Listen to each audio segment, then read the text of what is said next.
इस महिला को अगर मौका मिला होता कि थोड़ा अपने विवेक का इस्तेमाल करके अपने लिए पुरुष चुन लो, साथी चुन लो, तो किसी को भी चुनती, ऐसे कसाई को तो नहीं चुनती ना। कितनी महिलाओं को टिकट दिया है इन पार्टियों ने? भारत की संसद में कितनी होती हैं महिलाएं? जब महिलाएं होती नहीं तो महिलाओं के मुद्दे कौन उठाएगा? वही पुरुष जो खुद महिलाओं का शोषण करते हैं, वो महिलाओं के पक्ष में मुद्दे उठाएंगे। क्यों उठाएंगे? जो पति पीटे वो थोड़ा बुरा लगता है, लेकिन जो महिलाओं को बचाने आए वो महिलाओं को बहुत ज़्यादा बुरा लगता है। बहुत आनाकानी की पत्नी ने, तो उसे इतना गुस्सा आया कि उसने एक सिकल से वो पत्नी का पेट ही फाड़ दिया, जानने के लिए कि बच्चे का जेंडर क्या है। नमस्ते आचार्य जी। जी कहिए।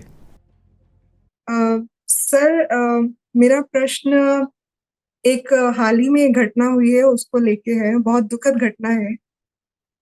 यूपी में एक जगह है बदायूं, वहां से ये खबर आई है कुछ दिन पहले कि एक दंपति है जो 22 साल से शादीशुदा थे और उनके 5 बेटियां थी, और जो पत्नी थी वो 6 महीने छठे बच्चे से प्रेग्नेंट थी, 8 महीने की प्रेग्नेंट थी।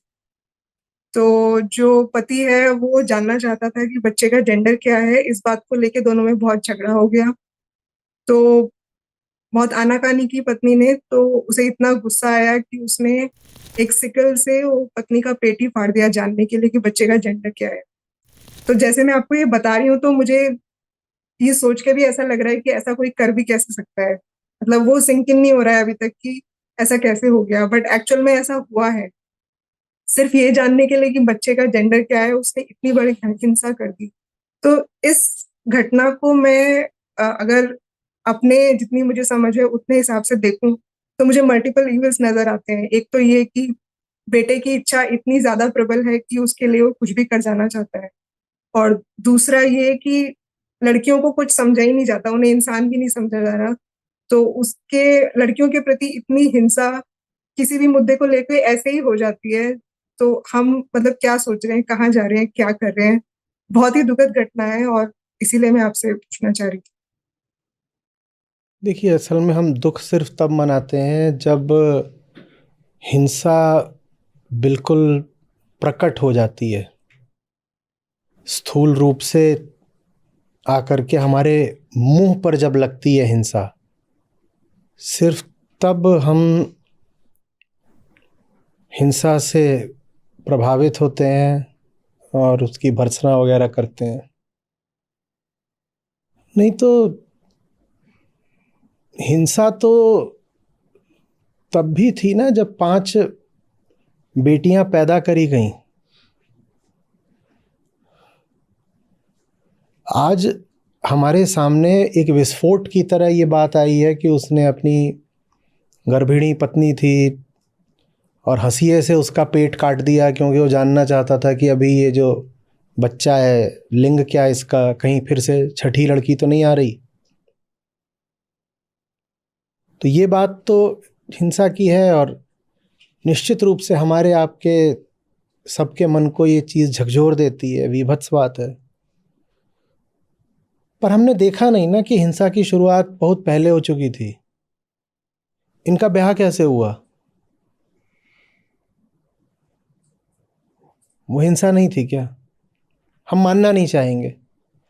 हम अपने आप को कहना चाहते हैं हिंसा सिर्फ अब हुई है जब हंसिए से उसने पत्नी का पेट काट दिया, क्योंकि इसके पीछे जो कुछ है वो तो शायद हमारे घरों में और हमारी ज़िंदगी में भी हो रहा है। तो हमने मान लिया कि हिंसा तो पहले से ही चल रही थी, तो हमें ये भी मानना पड़ेगा कि उस हिंसा में हम भी साझेदार हैं। वो हिंसा हमारे घरों में भी हो रही है, हम भी उत्तरदायी हैं। तो इसलिए हम हिंसा का दायरा बहुत सीमित कर देना चाहते हैं। हम कहना चाहते हैं बस इस घर में, इस क्षण में, इस प्रकरण में जो हुआ सिर्फ उसको हिंसा कहा जाएगा। उसके आगे पीछे जो कुछ हो रहा है हम उसको हिंसा नहीं मानना चाहते। इस इंसान की परवरिश कैसी हुई थी जिसने हंसिए से अपनी पत्नी का पेट काटा है? इसकी परवरिश कैसी हुई थी? उसकी परवरिश में हिंसा नहीं थी क्या? इसके माँ बाप ने इसको कैसा पैदा किया था? वो हिंसा नहीं थी? इन 5 लड़कियों के साथ दिन रात कैसा व्यवहार किया जाता होगा, आपने कल्पना करी?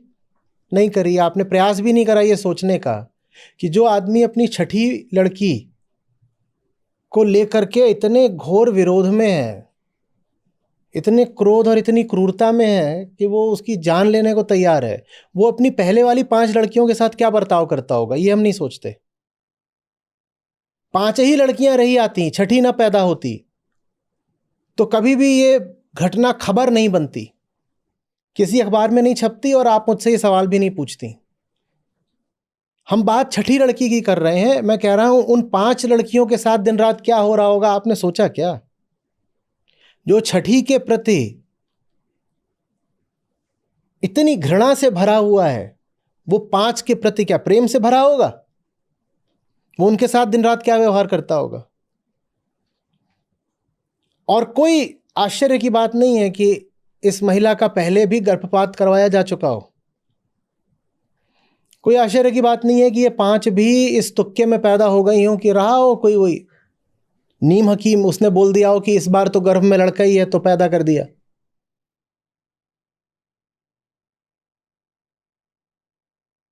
बहुत सारी लड़कियां अब इसलिए भी पैदा हुई जा रही हैं, जो प्रीनेटल होता है टेस्ट, डायग्नोस्टिक, कानून इसकी अनुमति देता नहीं है। तो इधर उधर की, खास तौर पर चीन से ये लोग सस्ती मशीनें मंगवाते हैं और मोहल्लों के अंधे पीछे के गलियारों में, छोटे बंद कमरों में ये सब टेस्ट्स होते हैं। अब उसकी पूरी ब्लैक मार्केट चल रही है और उसके नतीजे उल्टे पुल्टे आ जाते हैं। तो होती लड़की है, बता देते हैं लड़का है, तो इस तरह लड़की पैदा हो जाती है। वो पैदा तो हो जाती है, वो जीती कैसे होगी ये तो सोचो। ये जो पूरा कार्यक्रम चला था भ्रूण हत्या और रोकने का, इन्फेंटिसाइड, फीटिसाइड, सब ये लगभग ठीक चल रहा था। पर पिछले 5 सालों में भारत में जो लिंग अनुपात है जन्म के समय, सेक्स रेशियो एट बर्थ, वो फिर से बुरी तरीके से विकृत होने लगा है। जो कर्व जा रहा था वो 2019 में पलट गया, बहुत खराब था, फिर सुधरना शुरू हुआ था, लगभग 8-10 साल तक सुधरता रहा, 2019 में पलट गया है। अब फिर से लड़कियों की अनुपात में ज़बरदस्त कमी आ रही है। असल में हुआ ये कि कानून बनाए गए बड़े सख्त, तो उन कानूनों के कारण ये सब जो पूरा अल्ट्रासाउंड का व्यापार चलता था और जो पूरा ये जो एक तरह का फ्ली मार्केट चलता था एबॉर्शन का, वो बंद हुआ। लेकिन फिर चूंकि जनता में तो मांग थी ही, जनता को तो कोई शिक्षा दी नहीं गई थी, जनता में तो मांग थी ही कि हमें लड़कियां मारनी है, तो फिर वो धंधा गुप्त तरीके से और इनफॉर्मल तरीके से दोबारा चालू हो गया। और पहले तो ऑर्गेनाइज तरीके से होता था, तो फिर भी अस्पतालों में होता था, अब अस्पतालों में नहीं होता, अब गंदे अंधेरे बंद कमरों में होता है, सस्ती मशीनों के साथ होता है। और इसमें महिलाओं की मृत्यु भी ज़्यादा होती है, क्योंकि वहाँ पर न तो सही उपकरण होते हैं और न ही सही सैनिटेशन होता है, तो संक्रमण लगता है, हर तरीके के जितनी व्याधियाँ हो सकती हैं। पर उन सब चीज़ों की हम बात नहीं करना चाहते। अभी चुनावों का चल रहा था पूरा कार्यक्रम, आपने किस दल को सुना इन सब मुद्दों की चर्चा करते हुए? कोई दल नहीं सुनेगा। किसी के घोषणा पत्र में ये बात आपने पढ़ी? नहीं पढ़ी होगी। किसी टीवी चैनल पर आपने डिबेट सुनी? नहीं सुनी होगी। लेकिन जब ऐसी कोई घटना हो जाती है बिल्कुल विभत्स, हृदय विदारक, तो वो कुछ दिनों के लिए हेडलाइन बन जाती है और हमको ये भरोसा दिला दिया जाता है कि देखो बाकी तो सब ठीक चल रहा है, बस अपवाद रूप में, एक्सेप्शन की तरह ये घटना हो गई है। साहब वो एक्सेप्शन की तरह नहीं हुई है, वो काम दिन रात हो रहा है, चारों तरफ हो रहा है, हर जगह हो रहा है, हम देखना नहीं चाहते। हम एक घटना की बात क्यों कर रहे हैं? वो चीज़ हर जगह हो रही है। जितनी देर में हमने बात करी, इतनी देर में ही कुछ लड़कियों की भ्रूण हत्या हो गई होगी।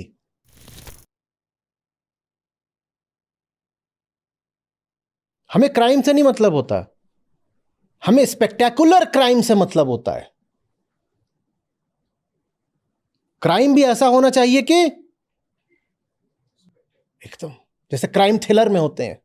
क्राइम थ्रिलर होते हैं, उनमें कोई साधारण हत्या थोड़ी दिखाई जाती है, उनमें हत्या भी ऐसी दिखाई जाती है कि रोमांच हो जाए। हम करुणा के वशीभूत होकर के नहीं ये सब बातें करते, हम रोमांच के वशीभूत होके जब बात करते भी हैं तो करते हैं।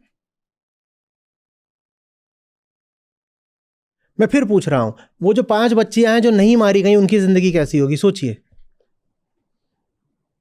और क्या उनकी जिंदगी मौत से बदतर नहीं होगी? वो कैसे जी रही होंगी? जिस बाप को इतनी घृणा है लड़की से, और वो जो माँ है, पता नहीं माँ बची है कि मरी गई, बची है कि मृत्यु हो गई? बच गई सर। बच गई है। वो कैसे जीती होगी ऐसे आदमी के साथ, और वो आदमी उसे सुलाता है अपने साथ और बार बार गर्भ करता है। वो बलात्कार नहीं कहलाना चाहिए? और उसकी हम बात नहीं करेंगे, उसको हम कह देंगे नहीं जी ये तो देखिए पति पत्नी का रिश्ता है। हमारे न्यायालय भी बोलने लगे हैं कि पति थोड़ी पत्नी का बलात्कार कर सकता है, ये तो पति पत्नी का रिश्ता है, पवित्र रिश्ता है।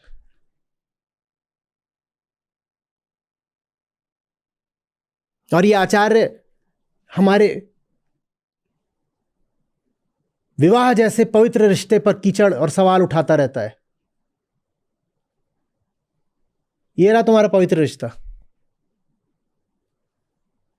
और एक उदाहरण नहीं दे रहा हूं, इसीलिए जब कोई एक विशिष्ट घटना की बात करता है तो मुझे बहुत अच्छा नहीं लगता, क्योंकि एक घटना की बात करके आप कहना चाह रहे हो कि एक ही घटना हुई है। और मैं कह रहा हूं वो जो एक ही घटना है वो सिर्फ एक स्थूल विस्फोटक प्रमाण है कि वो जो काम है वो घर घर में हो रहा है, हर समय हो रहा है, हर जगह है। पर हम कहते हैं एक हो गया, एक हो गया। जो एक हो गया उसकी निंदा कर दो, मुक्ति मिल गई। किसी एक ने गड़बड़ कर दी है, उसकी निंदा कर दो तो क्या प्रमाणित हो गया? बाकी सब ठीक चल रहा है। बाकी सब क्या ठीक चल रहा है? घर घर में यही हो रहा है।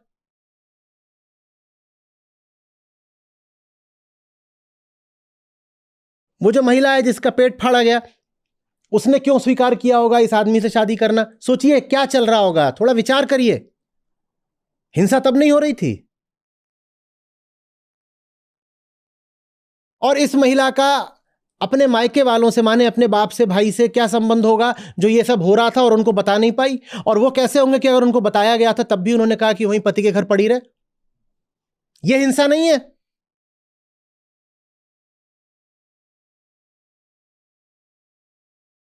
हिंसा का तो पूरा लंबा चौड़ा अफसाना है साहब, कोई एक प्रसंग या प्रकरण थोड़ी हो गया। पर हम दिखाना चाहते हैं नहीं, बदायूं में इस दिन इतने बजे इस घर में हिंसा हुई।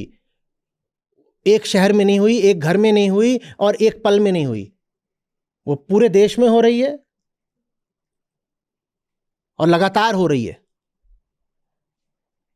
और आंकड़े गवाह हैं, आंकड़ों को देखिए। पर हम मानना नहीं चाहते कि हर जगह हो रही है। हर जगह हो रही है तो फिर हमें अपनी शक्ल बड़ी बदसूरत लगने लगेगी और बड़ी जिम्मेदारी आ जाएगी कि अगर ये सब हो रहा है पाप तो इसको रोको। हम नहीं रोकना चाहते क्योंकि हम खुद उसमें सम्मिलित हैं। हिंसा सिर्फ यही थोड़ी होती है कि लड़की मार दी, उसको जीने नहीं दे रहे, ठीक से पोषण नहीं दे रहे, ठीक से अवसर नहीं दे रहे, प्रेम के नाम पे उस पर बंधन लगा रहे हो, संस्कृति के नाम पर उसके पर कतर रहे हो। यह सब बड़ी से बड़ी हिंसा है।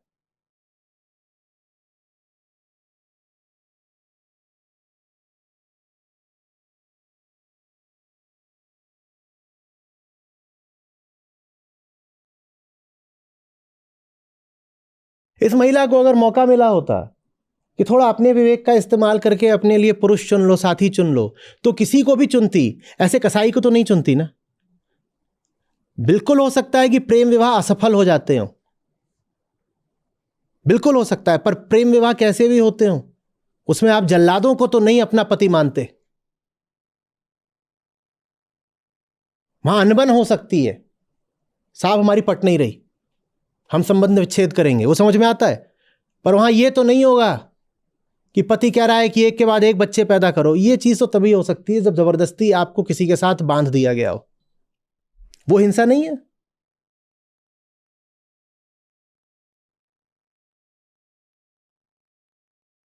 मैं प्रेम विवाह का कोई बड़ा पक्षधर नहीं हूं, क्योंकि प्रेम विवाह कैसे करोगे जब तुम प्रेम ही नहीं जानते, और प्रेम बड़ी आध्यात्मिक बात होती है।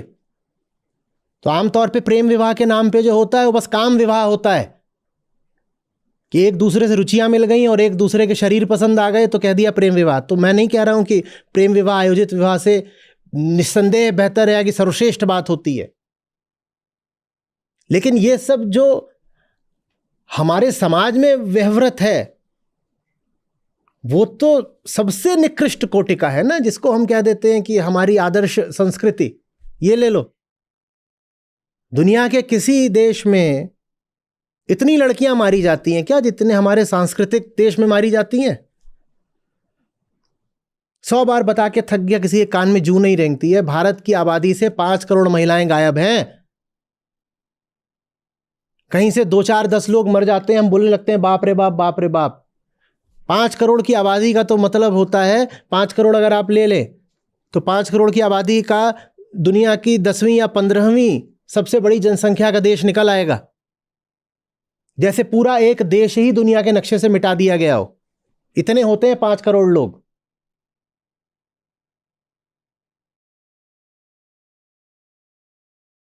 भारत की आबादी में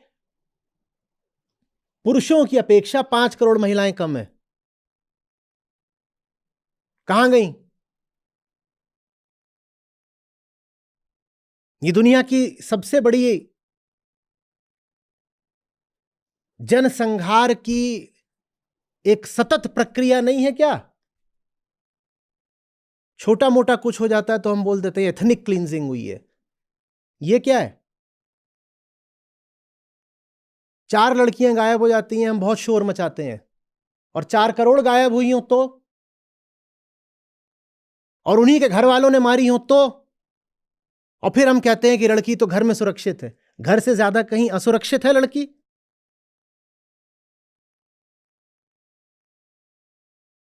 अब बताइए, मैं एक घटना की चर्चा करूं या ये जो 4-5 करोड़ गायब हैं इनकी चर्चा करूं?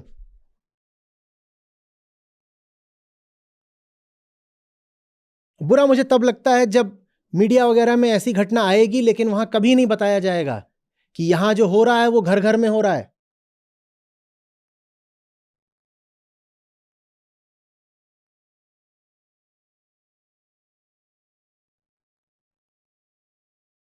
आंकड़े खोजिएगा, जहां तक मुझे याद है 70 या 80% भारतीय घरों में जो सबसे छोटा बच्चा होता है वो एक लड़का होता है। ये कैसे हुआ बताओ?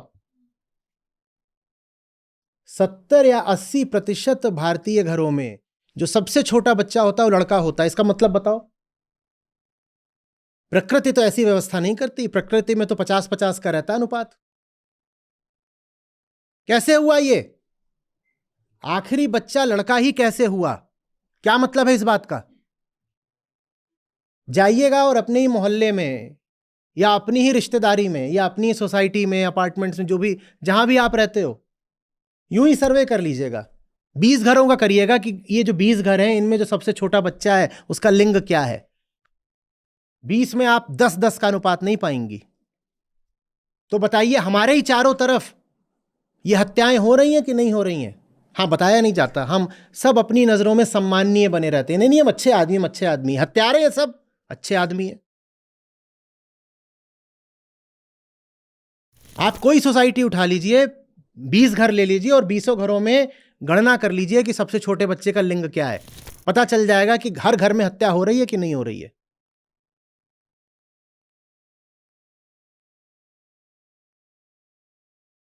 नहीं तो कहां से? सीधा आंकड़ा है, भारत सरकार का आंकड़ा है। भारत की आबादी ले लीजिए, उसमें देखिए पुरुष कितने हैं, महिलाएं कितनी हैं, और फिर पूछिए कि इन दोनों की आबादी में इतना अंतर कैसे आ गया। कोई 1-8% का छोटा मोटा अंतर नहीं है, भारी अंतर है। करोड़ों महिलाएं कम हैं। कहां गई? क्यों नहीं उनकी कोई बात कर रहा?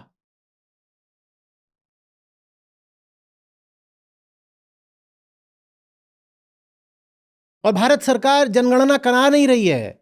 अभी जब होगी जनगणना, अगर ये कराएंगे तो, क्यों नहीं करा रहे राम जाने, अभी जब कराएंगे तो जितना अंतर था पुरुषों और महिलाओं की आबादी में 2011 में, मुझे डर है वो अंतर कहीं और बढ़ा हुआ ना मिले।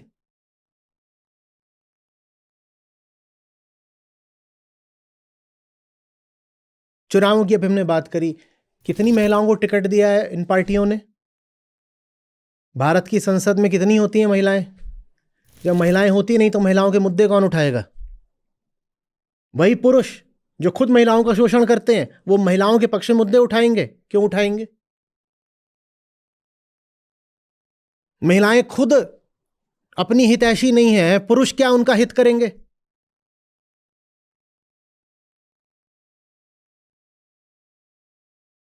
ये कोई छोटी मोटी डिवाइड नहीं है।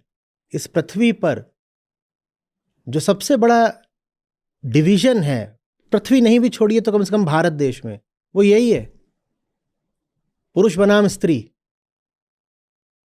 सुनने में अटपटा लगता है, जब अटपटा लगे तो फिर से भारत की जनसंख्या देखिएगा और पूछिएगा कि इस जनसंख्या में पुरुष इतने ज्यादा क्यों, स्त्रियां कम क्यों, ये करोड़ों लड़कियां कहां गईं, तो पता चलेगा। युद्ध होता है तभी ना करोड़ों शत्रु मार दिए जाते हैं, युद्ध में ही मारे जाते हैं ना।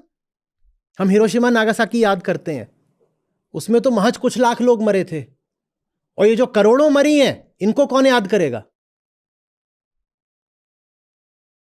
हिटलर के नाम पर आज तक दुनिया थूकती है, उसने 60 लाख मारे थे, और ये जो करोड़ों मरी हैं इनको कौन याद करेगा?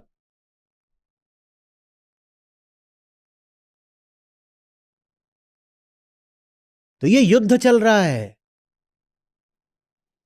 एक लिंग दूसरे पर हावी होकर के उसको गुलाम बना रहा है और कह रहा है गुलाम नहीं बनती, मेरे हिसाब से नहीं चलती तो तू मरेगी, मर।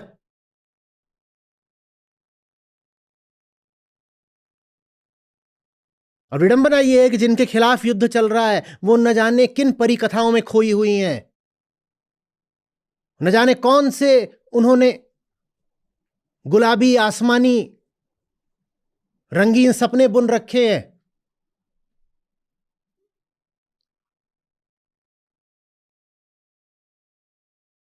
अंधविश्वासों की सबसे बड़ी पक्षधर कौन? स्वयं महिलाएं। पितृसत्ता की पक्षधर कौन? स्वयं महिलाएं। सब मूर्खताओं की पक्षधर कौन? स्वयं महिलाएं। उन्हें समझ में ही नहीं आ रहा, you are at the losing end of a war. और कुछ बताओ तो बड़ा खिन्न हो जाती हैं,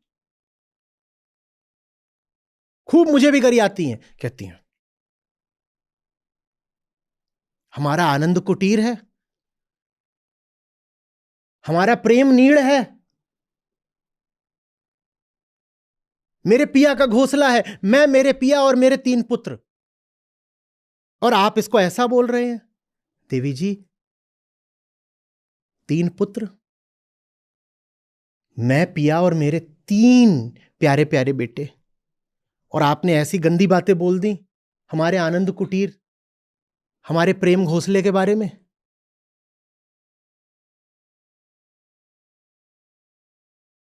आपको क्या लग रहा है जिसने मारा है उसके रिश्तेदारों ने उसका बहिष्कार कर दिया होगा? बिल्कुल नहीं। आपको क्या लग रहा है जो पत्नी बच गई है ये पति को छोड़ देगी? शायद नहीं।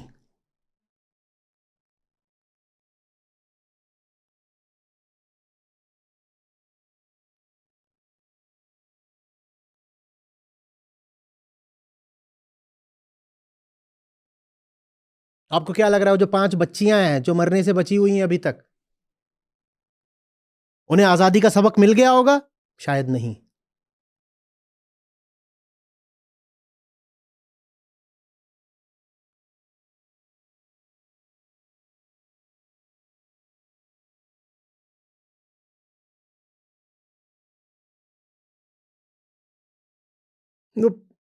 दूरदर्शन पर आता था नाटक, तो वो कोई गांव है हरियाणा राजस्थान कहाँ, तो वहां वो बिल्कुल एक रिवाज के तौर पे बीवी को पीटा करता था। वो उनका रोज का एक रिवाज था, एक क्रिया है। तो उसमें रहता था कि पहले वो उसको पीटता था, जब पीट लेता था वो कहती थी इसका मतलब ये प्यार करता है। को ये सिखाया था उसकी सास और आसपास वालों ने कि पति अगर पीटना बंद कर दे तो माने वो प्यार नहीं करता तुमसे। तो उसको रोज पीटा करता था और पीटने के बाद जाकर के फिर वो संभोग करता था उससे। तो एक दिन वो उसको पीट रहा था, तो उसका देवर था, वो शहर वगैरह से पढ़ करके आ गया था, तो पीट रहा था, तो उसने जाके बड़े भाई का हाथ पकड़ लिया और धक्का दे दिया। क्या कर रहे हो ये? मतलब उसकी भाभी लगी ना वो, क्या कर रहे हो ये? तो भाभी जो अभी तक बिल्कुल गाय की तरह पिट रही थी, भाभी ने कुछ उठा लिया, जाने क्या था, बेसन था, करछुली थी, कुछ उठा लिया और लगी उस देवर को पीटने। बोलती, तैने मेरे खसम को छू कैसे दिया? अरे उसका हक है, मुझे पीटे कि प्यार करे, हक है उसका। वो घर छोड़ के चला गया, फिर वो बोला अब नहीं आऊंगा।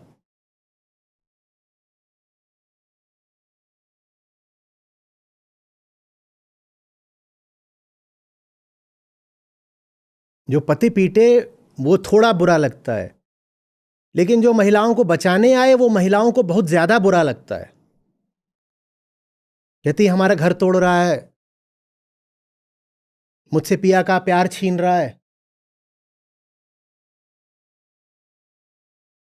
अरे गुलाबी अरमान।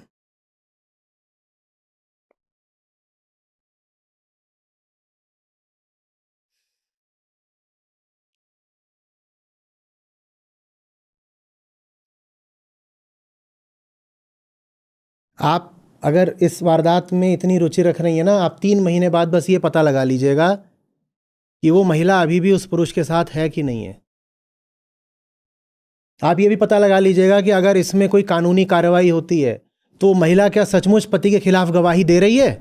पता लगाइएगा, आपकी आंखें खुल जाएंगी। वो देना भी चाहेगी तो रिश्तेदार इतना दबाव बनाएंगे, कहेंगे अब जो होना था सो हो गया, पति को जेल भिजवाएगी क्या? वो मान भी जाएगी, क्योंकि पति अगर जेल गया तो वो स्त्री खुद भी भूखी मरेगी।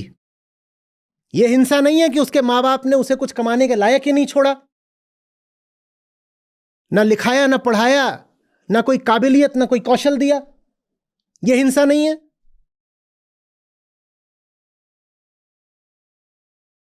सर, जब ऐसी घटनाओं को मैं देखती हूँ तो मुझे ऐसा लगता है कि महिलाओं को खासकर बहुत डिल्यूजन्स में जीने की आदत होती है। मैं अपने आप को भी उसमें ही कंसिडर करती हूँ, क्योंकि काफी टाइम तक तो बहुत ऐसे भ्रमों में जीने की आदत मुझे भी थी, जो अब थोड़े आपके संपर्क में आके कम हो रहे हैं।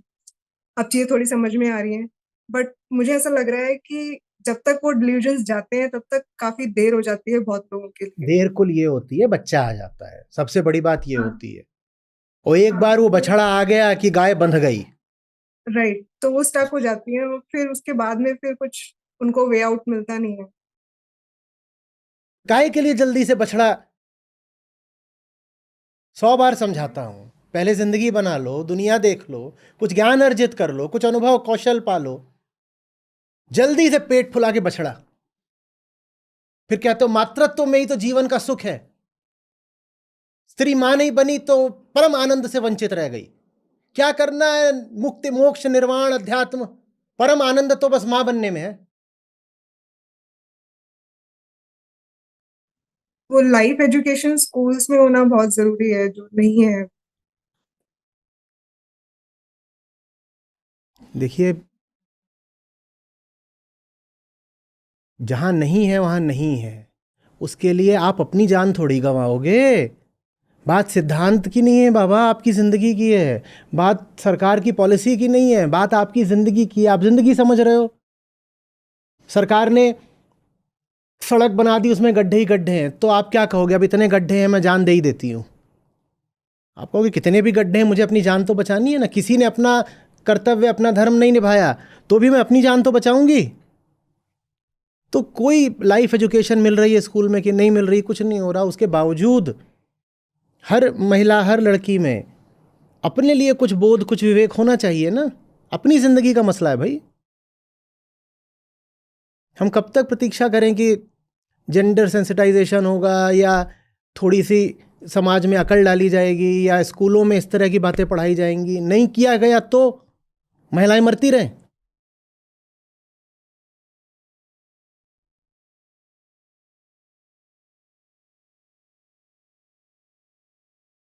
और एक गरीब घर होगा जहां ये सब हुआ। हिंसा का एक पहलू और देखिएगा, ये 5 लड़कियां भी नहीं होती, 5 लड़के भी होते तो ये क्या बनने के लिए पैदा हो रहे हैं? सस्ते फैक्ट्री वर्कर, यही ना? या दिहाड़ी के मजदूर, और क्या? खरी बात कर रहा हूं बिल्कुल। ये मत बताइए कि उनमें से 1 लाख में से कोई एक यूपीएससी भी तो पास कर सकता है। मैं 1 लाख में से उस एक की बात नहीं कर रहा, मैं 99,999 की बात कर रहा हूं। आप इतने गरीब हो और आप बच्चा पैदा कर रहे हो, आप क्या कर रहे हो? आप बस अमीरों की फैक्ट्री को सस्ता लेबर सप्लाई कर रहे हो। जब आप इतने गरीब हो तो आप बच्चा पैदा कर ही क्यों रहे हो? आप उसको पोषण दे पाओगे, आप उसको शिक्षा दे पाओगे? लेकिन नहीं, जब आप इतने गरीब होते हो ना तो सेक्स बस मनोरंजन होता है। जो जितने गरीब तबके होते हैं वहां जन्म दर उतनी ज्यादा होती है। एक कारण यह भी है कि और कोई तो एंटरटेनमेंट होता नहीं, तो बीवी ही एंटरटेनमेंट होती है।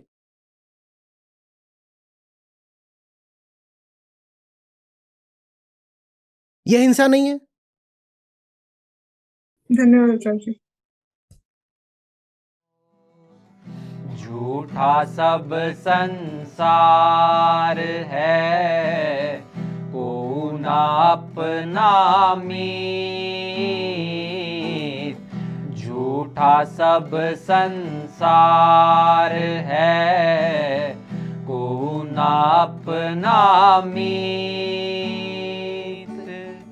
राम नाम को जान ले, चले सो भौजल जीत रे साधो, चले सो भौजल जीत। अपना तो कोई नहीं, देखा ठोक बजाय। अपना तो कोई नहीं, देखा ठोक बजाय। अपना अपना क्या करे, मोह भरम लपटाए रे साधो, मोह भरम लपटाए। मोह फंद सब फंदिया, कोई न सके निवार। मोह फंद सब फंदिया, कोई न सके निवार। कोई साधु जन पारखी, विरला तत्व विचार रे साधो, विरला तत्व विचार।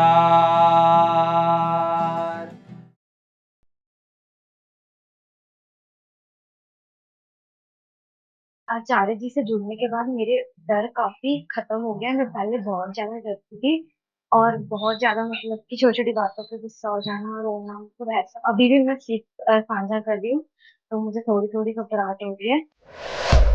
मेरा नाम कीर्ति है और मैं लुधियाना से हूँ और मैं दूसरी बार सीख साझा कर रही हूँ। और मैं आचार्य जी को 2021 सुन रही हूँ यूट्यूब पर, और पिछले 9 महीने से इससे ऑनलाइन सेशन से जुड़ी हुई हूँ, गीता सेशन से। मैं आज की सीख साझा करना चाहती हूँ। मेरी आज की सीख है, अध्यात्म आपके बंधन को काटता है, संसार की किसी चीज को कामना नहीं बनाना है। हम अपने चैन को संसार से आशिक कर देते हैं और फिर जब वो पूरे नहीं होते तो दुख पाते हैं। और ये भी सीखा है, जो खुद आजाद नहीं होते वो हमें क्या आजाद करेंगे। और मैं एक दोहा गाना चाहूंगी। साधु खड़ा बाजार में, मांगे सबकी खैर, ना कहूँ से दोस्ती, ना कहूँ से वैर कबीरा, ना कहूँ से वैर। धन्यवाद।